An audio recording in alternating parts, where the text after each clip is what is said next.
Eccoci qua, ciao ciao. Dunque, 1% di batteria scarica, ma devo entrare in autostrada. E i consumi allora?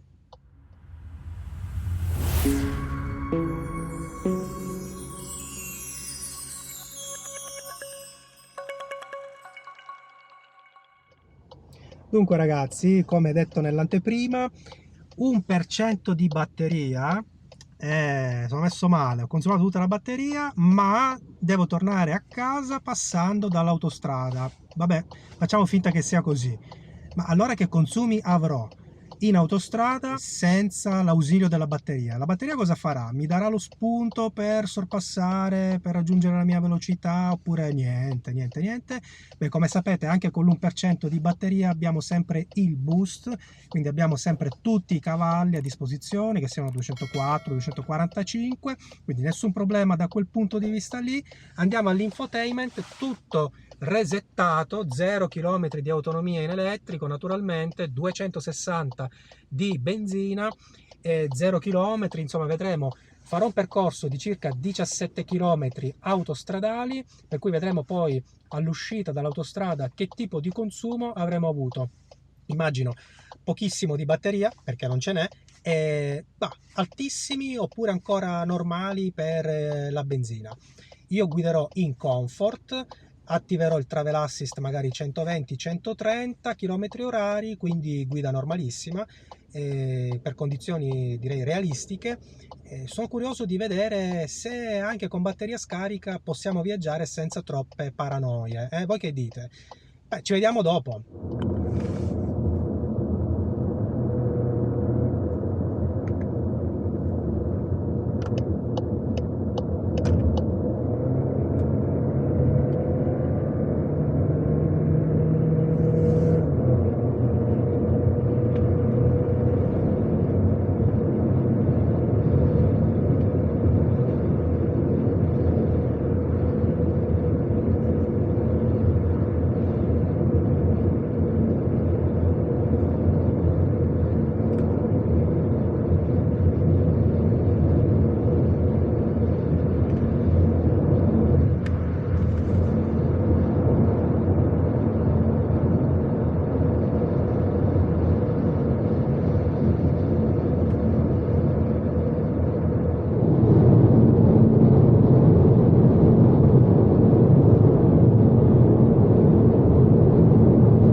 Bene ragazzi, siamo arrivati, ce l'abbiamo fatta.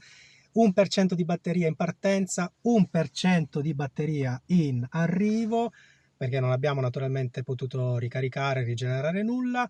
E quello insomma lo facciamo magari impostando la modalità ibrida individuale, in cui chiediamo all'auto di ricaricare anche un po' la batteria o mantenerla all'incirca intorno a una certa percentuale, ma vediamo i nostri consumi. Quanto abbiamo consumato per fare 16 km di autostrada, 120-130 km con travel assist, ovviamente non a velocità costante, sorpassi, rallentamenti, ma insomma andatura d'autostrada. Bene, eccoli qui, quasi 15 km con 1 litro. E ovviamente, vabbè, un dato da non considerare, i 100 km per kilowattora, perché la batteria non l'abbiamo mai utilizzata, quello significa zero batteria, naturalmente. E 14,8 km con un litro, con batteria scarica, ragazzi, io direi che non è affatto male per un benzina che si porta appresso una batteria che a quel punto serve a poco se non per il boost nel sorpasso.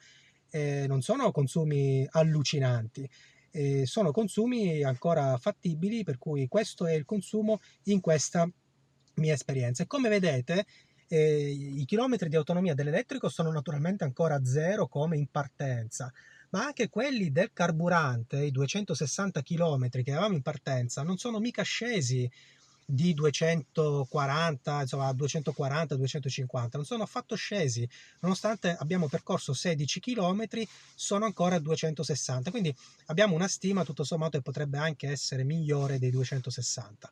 Insomma, quasi 15 chilometri con un litro, ovviamente su un percorso breve, quindi è chiaro che è una proiezione che andrebbe poi fatta su un percorso più lungo, però è una buona stima da cui partire, quella di sapere che anche con batteria scarica abbiamo, uno, sempre il boost, e due, consumiamo intorno ai 15 km al litro, e quindi siamo insomma in linea con quelli che possono essere considerati i consumi medi di un motore a benzina.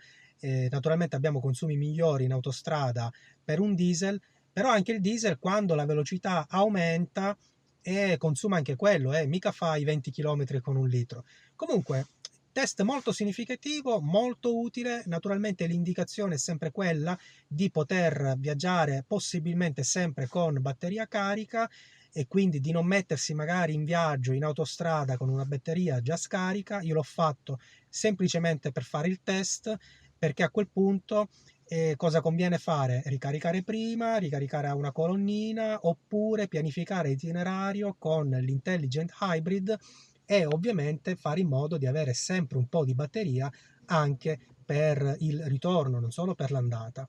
Ma comunque, emergenza, batteria scarica, restiamo a piedi, non si può viaggiare? Ma assolutamente no, viaggiamo, consumiamo un po' di più, beh, però insomma poi quando arriviamo ricarichiamo e compensiamo, no? Che ne dite? Vostre esperienze sempre nei commenti qui sotto, e alla prossima, ciao ciao!